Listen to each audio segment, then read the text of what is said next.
everybody, welcome back to our channel, Learning the Holy Bible Together. I'm going to give a shout out to all my sisters. Hello, Lisa, Terry, and Jane, if y'all are watching. I know some of you do. Thank you so much. I love my family. So, yes, happy Saturday. And so we're still on Job. We're going to be reading and learning about chapters 13, 14, 15, and 16. And this is where we're going to get into God's wisdom and man's few days. We'll read and learn about that. And Eliphaz reproves Job. So we'll just kind of go along there. And, you know, these chapters are not very big. So if y'all are ready, I'm just going to go ahead and get going. So Job chapter 13. Lo, mine eye hath seen all of this, mine ear hath heard and understood it. What ye know, the same do I know also. I am not inferior unto you. Surely I would speak to the Almighty, and I desire to reason with God. But ye are forgers of lies. Ye are all physicians of no value. Oh, that ye would altogether hold your peace, and it should be your wisdom. Hear now my reasoning, and hearken to the pleadings of my lips. Will ye speak wickedly for God, and talk deceitfully for him? Will ye accept his person? Will ye contend for God? It is good that he should search you out. Or as one man mocketh another, do ye so mock him? He will surely reprove you if you do secretly accept persons. Shall not his excellency make you afraid, and his dread fall upon you? Your remembrances are like unto ashes, your bodies to bodies of clay. Hold your peace, let me alone, that I may speak, and let come on me what will. Wherefore do I take my flesh in my teeth, and put my life in my hand? Though he slay me, yet will I trust in him, but I will maintain mine own ways before him. He also shall be my salvation, for a hypocrite shall not come before him. Hear diligently my speech and my declaration with your ears. Behold now, I have ordered my cause. I know that I shall be justified. Who is he that will plead with me? For now, if I hold my tongue, I shall give up the ghost. You know, that means if he doesn't say anything, you know, he'll just die, you know. And so only do not two things unto me, then will I not hide myself from thee.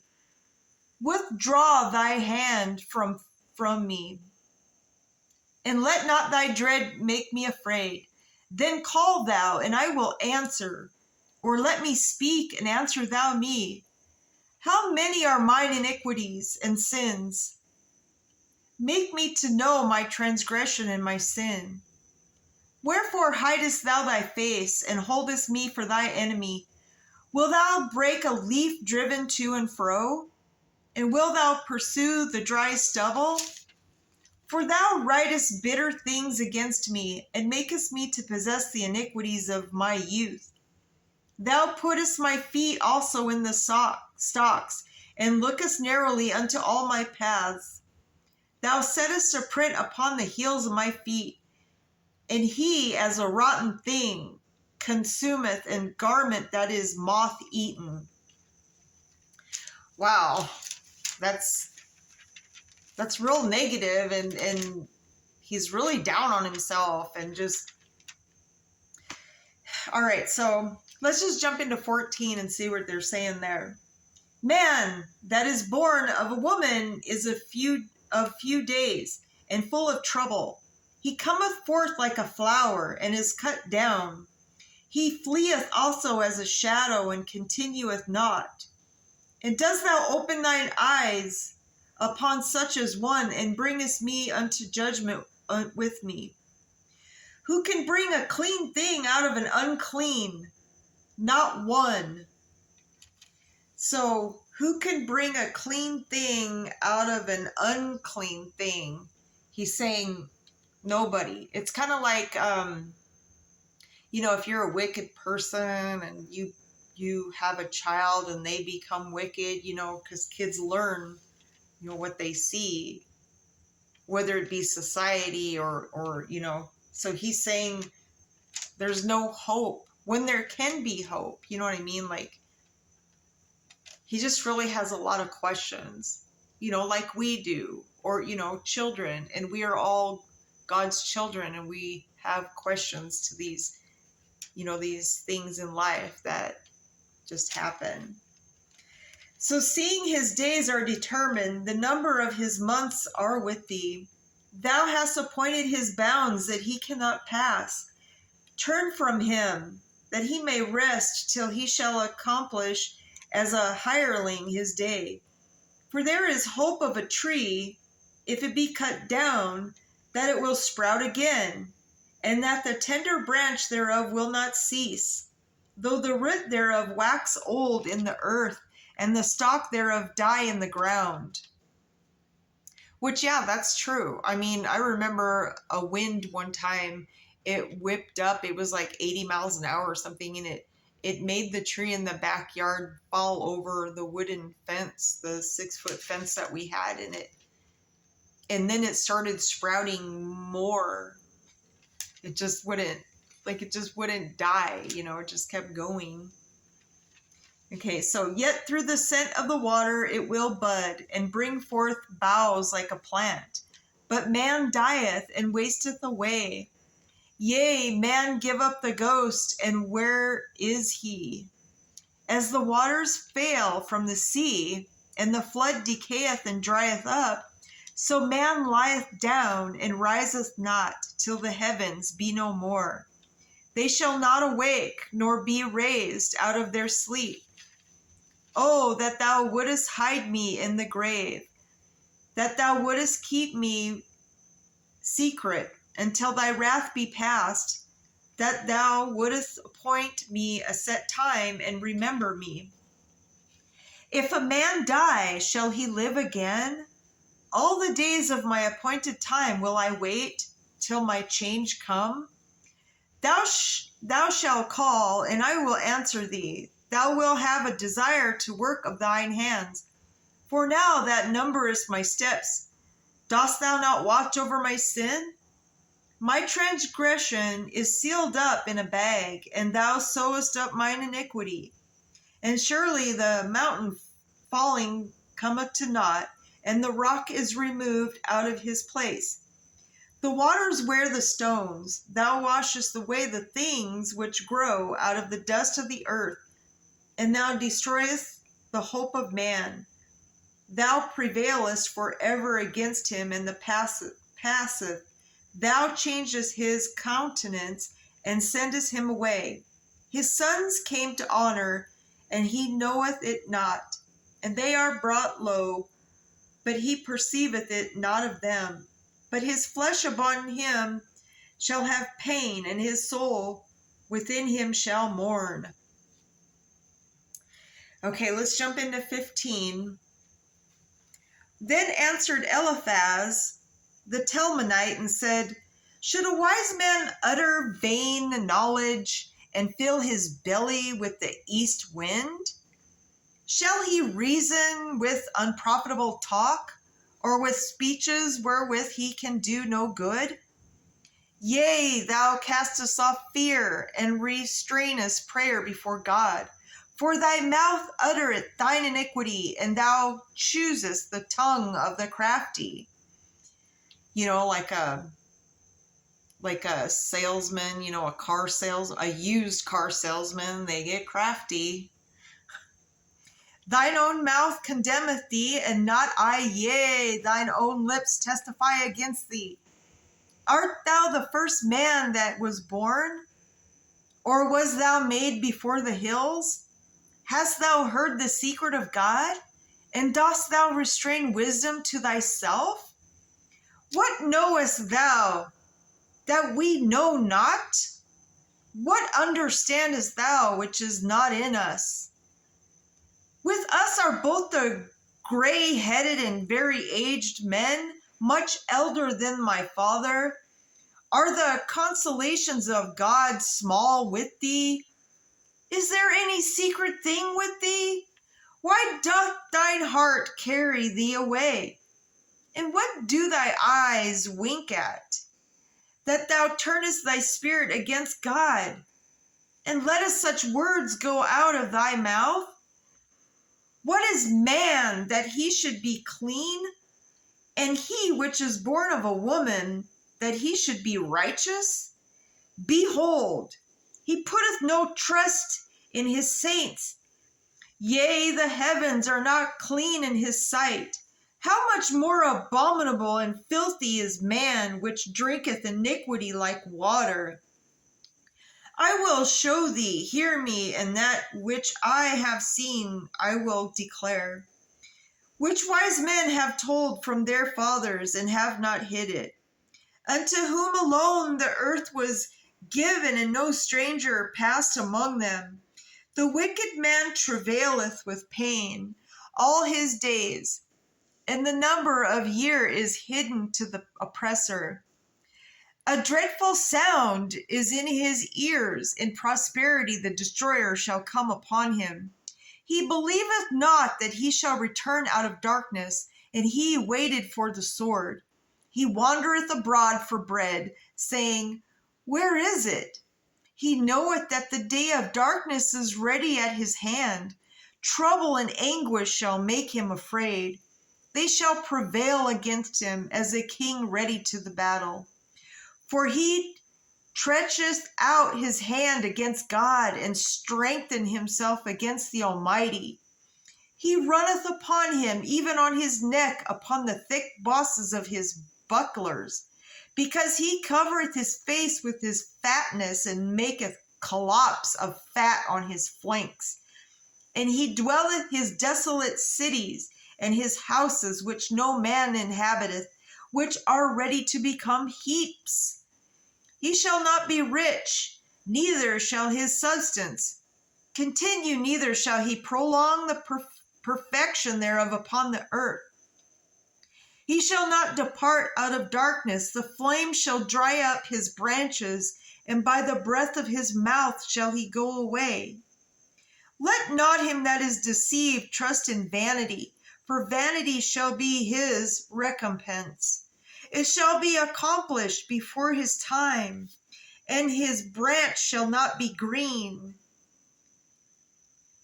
He shall shake off his unripe grape as the vine, and shall cast off his flower as the olive.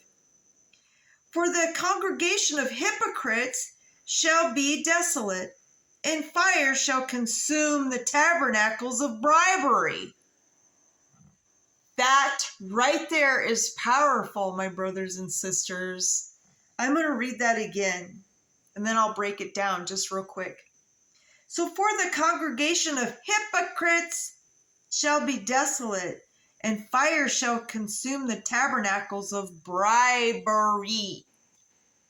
So let's just say, if a certain religion or congregation knocks on your door and promises you the world, I'll pay your rent, I'll make sure you have food. That's what Satan does. They use trickery and bribery to get you to go to them, and then they make you pay for everything. Like, they basically want you to leave all your possessions to them. So that's just right. I just wanted to add that real quick. So they conceive mischief and bring forth vanity, and their belly prepareth deceit. All right, let's jump into 16. And so Job appeals to God.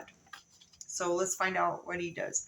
So then Job answered and said, I have heard many such things. Miserable comforters are ye all. Shall vain words have an end? Or what emboldeneth thee that thou answerest? I also could speak as ye do, If your soul were in my soul's stead, I could heap up words against you and shake my head at you. But I would strengthen you with my mouth, and the moving of my lips should assuage your grief. Though I speak, my grief is not assuaged, and though I forbear, what am I eased? But now he hath made me weary. Thou hast made desolate all my company, and thou hast filled me with wrinkles. See, that's why women try not to worry, because it gives us wrinkles. I mean, they've been saying that back in the biblical days. I just said, just wanted to warn y'all, I was going to point out the obvious when I come across it in the Bible. And so thou hast filled me with wrinkles, which is witness against me, and my leanness rising up with me beareth witness to my face. He teareth me in his wrath, who hateth me. He gnasheth upon me with his teeth. My enemy sharpeneth his eyes upon me. They have gaped upon me with their mouth. They have smitten me upon the cheek reproachfully. They have gathered themselves together against me. God had delivered me to the ungodly and turned me over into the hands of the wicked. I was at ease, but he hath broken me asunder. He hath also taken me by my neck and shaken me to pieces and set me up for his mark. His archers compass me around about. His cleaveth my reins asunder and doth not spare. He poureth out my gall upon the ground. He breaketh me with breach upon breach. He runneth upon me like a giant. I have sewed sackcloth upon my skin and defiled my horn in the dust. My face is foul with weeping, and on my eyelids is the shadow of death. Not for an injustice in my hands, also my prayer is pure. O earth, cover not thy blood, and let my cry have no place. Also now, behold, my witness is in heaven, and my record is on high. My friends scorn me, but my eye poureth out tears unto God. Oh, that one might plead for a man with God as a man pleadeth for his neighbor. What I'm seeing there is, sorry, I got to stop right before the last, few words.